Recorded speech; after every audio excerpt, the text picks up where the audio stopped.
wabarakatuh. Halo, selamat datang di podcast The Daily Chatter. Pada podcast kali ini kita akan membahas mengenai kehidupan mahasiswa kebidanan. Sebelumnya aku izin untuk memperkenalkan diri terlebih dahulu ya. Perkenalkan, nama aku Sinta Elmanura dari program studi S1 Kebidanan angkatan 2021. Pada kesempatan kali ini kita kedatangan dua narasumber, baik pun offline maupun online. Langsung aja nih, mungkin silakan boleh memperkenalkan diri dahulu, mungkin dari yang offline terlebih dahulu ya. Ya, halo semuanya. Assalamualaikum warahmatullahi wabarakatuh. Perkenalkan, saya Renta Pramusti, biasa dipanggil Renita. Saya dari S1 Kebidanan angkatan 2021. Saya sebagai mahasiswa perantau dari Kadipaten. Oke. Selanjutnya mungkin dari yang online terlebih dahulu ya. Silakan Kak. Baik, hai semuanya. Perkenalkan, aku Nindra Arlindawati, mahasiswa dari Universitas Aisyah Yogyakarta dari Prodi S1 Kebidanan. Sebelumnya di sini aku mau minta maaf ke kalian karena belum bisa membersamai atau bertemu secara langsung secara offline karena di sini aku masih ada dalam kendala kesehatan. Oke, salam kenal ya kakak-kakak. Gimana nih hari ini kabarnya? Alhamdulillah baik. Baik. Dari Kak Nindra, gimana Kak Nindra kabarnya? Dan ya alhamdulillah sekarang kabar aku udah baikan dan di sini aku bisa seneng, bisa enjoy banget, bisa berkesempatan diundang ke podcast Daily Chatter ini. Tapi sebelumnya maaf sekali lagi jika belum bisa membersamai kalian semua secara offline. Dan aku di sini sangat enjoy dan senang bisa berkesempatan diundang untuk bisa berbicara tentang kehidupan mahasiswa sehari-hari di podcast Daily Chatter ini. Sebelumnya aku mau nanya nih pertanyaan basic dulu kali ya. Kira-kira kenapa nih dulu bisa masuk untuk memilih jurusan program studi kebidanan nih? Boleh dong untuk sedikit diceritain? Mungkin dari saya dulu ya. Mungkin kalau dari saya tuh karena kenapa saya memilih jurusan kebidanan karena basic saya dari kecil tuh adalah kesehatan ya. Karena saya tuh melihat orang-orang sekitar saya tuh adalah orang-orang kesehatan dan juga dorongan dari orang tua dan dukungan dari orang tua tuh untuk mengambil di sekolah kesehatan dan juga ibu sebagai bidan mengajukan ataupun membimbing saya untuk bisa jadi seorang bidan menggantikan beliau sebagai bidan. Oke, berarti emang dari dulunya itu ya memang kental banget dengan kesehatan gitu ya. Oke, itu kalau dari Kak Arinta. Kalau dari Kak Nindra gimana nih? Oke, di sini aku bakalan cerita kenapa aku bisa masuk dan milih di jurusan kebidanan ini. Aku dulunya itu awal masuk ke kelas 12 SMA itu belum kepikiran bakalan ngelanjutin atau ke jenjang yang lebih tinggi lagi, itu belum sama sekali kepikiran dan pandangan apapun itu aku belum sama sekali ada.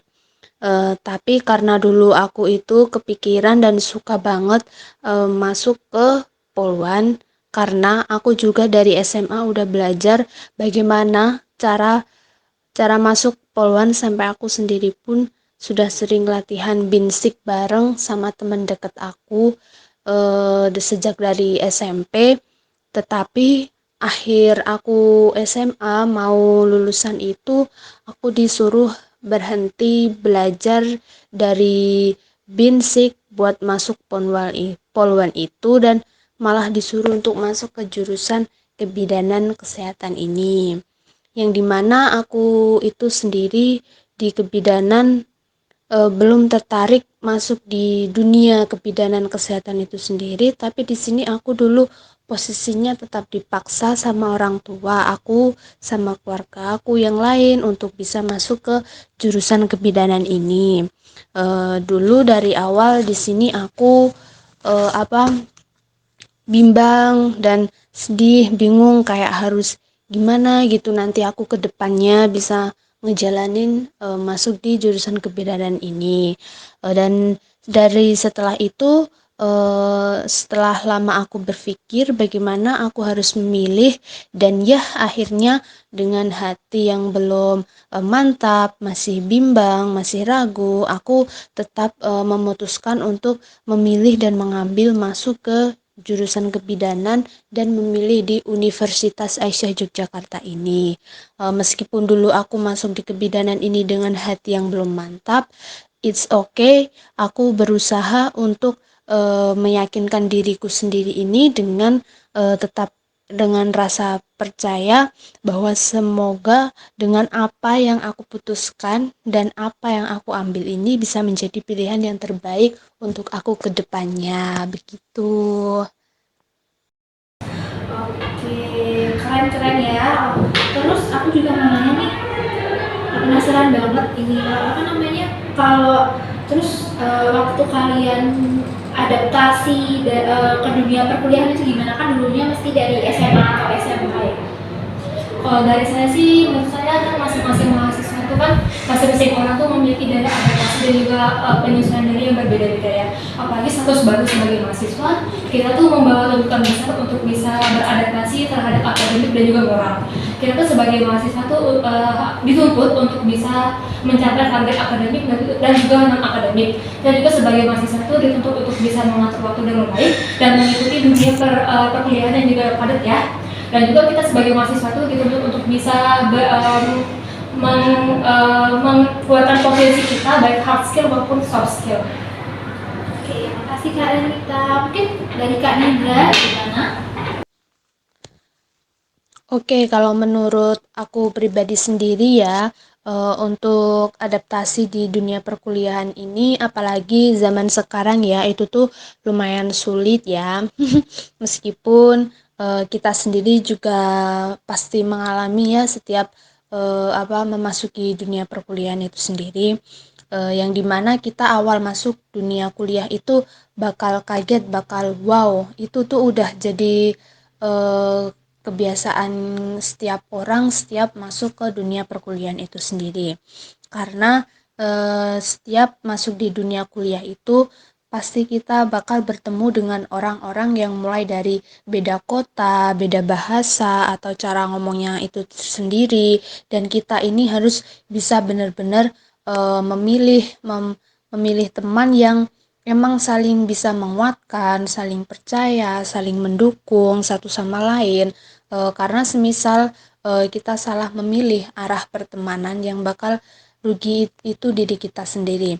Karena dulu awal aku masuk kuliah, aku bakal bener-bener mencari atau memilih temen yang bener-bener dari awal itu bakal sefrekuensi, bakal saling eh, saling yang membutuhkan di dunia perkuliahan itu tuh harus kita jalanin bareng-bareng gitu. Semisal jangan sampai pertemanan itu tuh cuma hanya memikirkan diri sendiri, dan nanti akhirnya temen yang kita udah anggap baik, udah kita anggap segalanya hal itu pun menusuk kita dari belakang. Kemudian menurut aku sendiri pribadi juga, aku juga pernah mengalami di semester 1 itu kan kita online ya. Nah, mungkin kan apa cara kita awal kenalan, cara awal kita beradaptasi satu sama dengan yang lain, teman yang lain, itu tuh sangat sulit karena kita kan masih online ya. Nah, mungkin tuh itu bisa jadi masalahnya, karena kan kita ya juga kenalan online, belum ketemu secara offline. Nah, itu tuh sangat sulit bagi aku sendiri jika adaptasi di dunia perkuliahan, jika enggak emang bener-bener namanya bener-bener saling percaya, saling menguatkan itu. Karena dunia perkuliahan sama dunia pertemanan SMA itu sangat berbeda.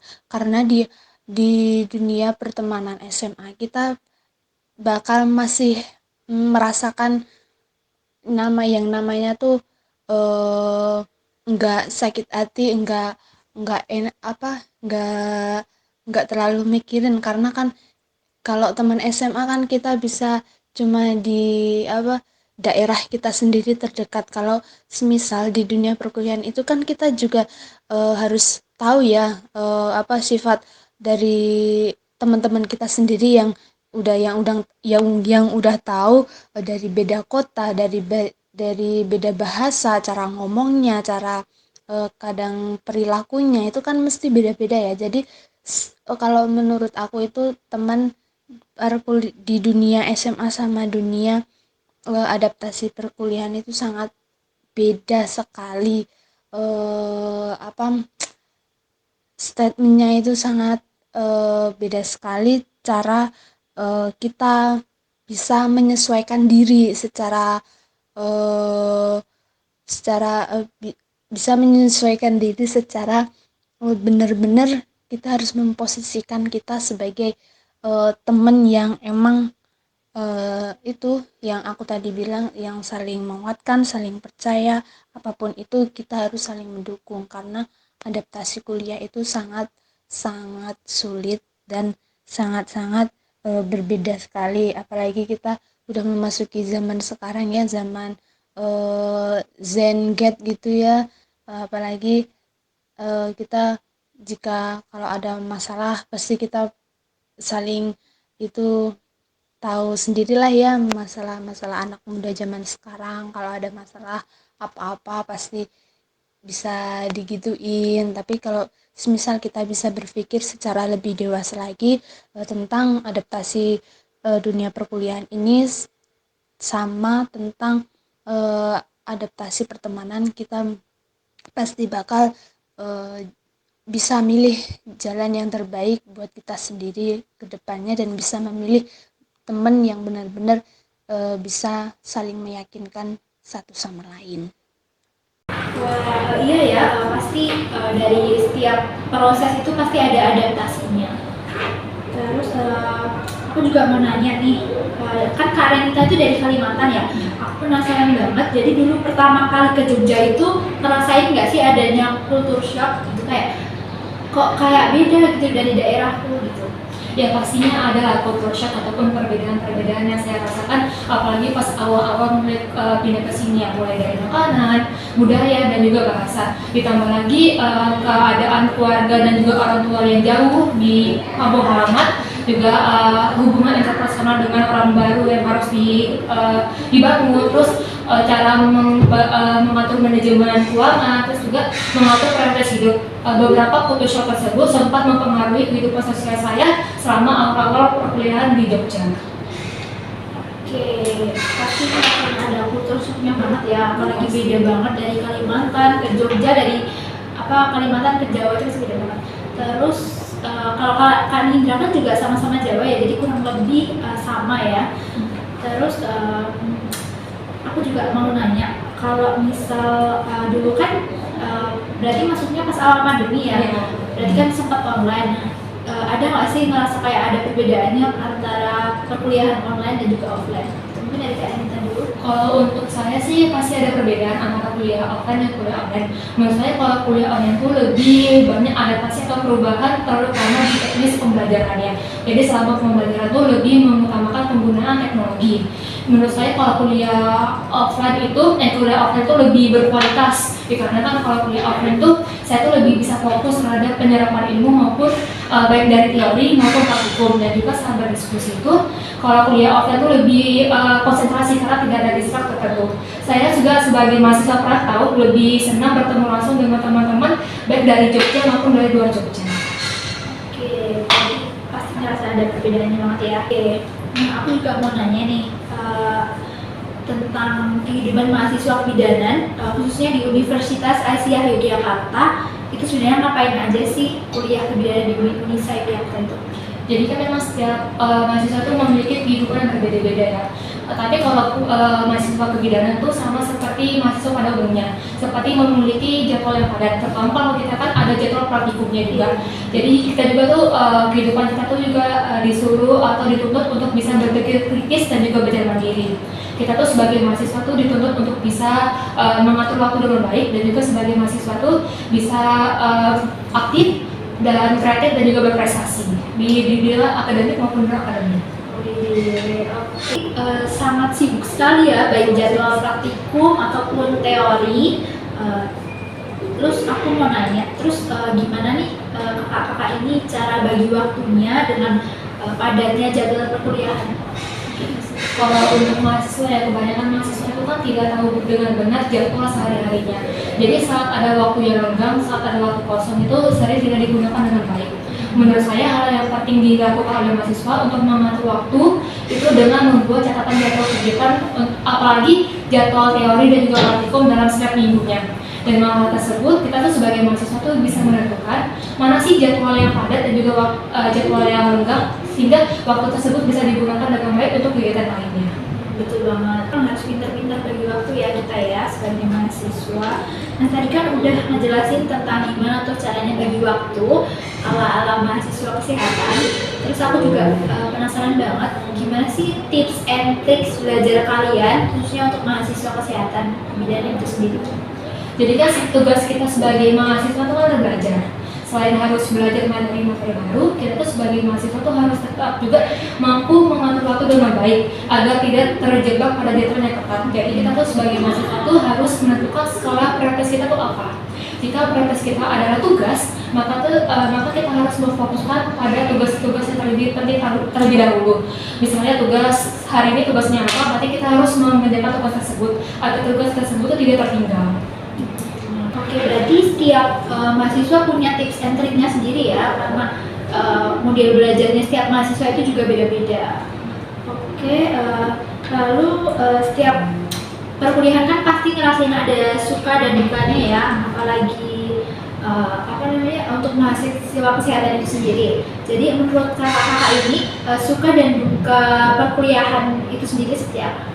Sebenarnya sih kalau menurut saya sih saya tidak terlalu peduli tentang adanya suka dan duka saya berkuliah di kebidanan ini ya terutamanya, karena setiap hal itu pasti ada suka dan dukanya tergantung bagaimana kita menanggapinya. Menurut saya sih kalau untuk perkuliahan di kebidanan itu sukanya adalah kalau saya tuh lebih mengerti fisiologi saya sebagai seorang wanita, karena kan kalau kebidanan kan memang identik dengan wanita.